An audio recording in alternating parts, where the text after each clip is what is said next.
Frank Talks. May kaklase ako niyan. Parang, kasi hinihingi yung passbook eh. Hinihingi yung Passbook passbook yung kapag sa nagre-renew ka bangko?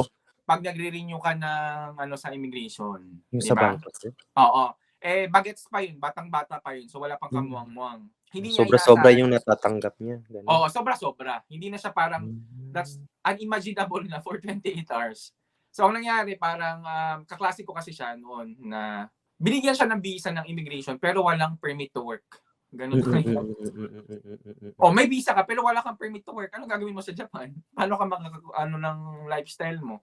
So again, kapag mapupunta ka kasi sa dilim dito sa Japan, yun, posible na talaga na umuwi ka kasi nga. Anytime, kapag lumabag ka sa policies niya, mahigpit talaga ang Japan. Siguro, mas mahigpit pa sa US na policies kung titingnan ko din.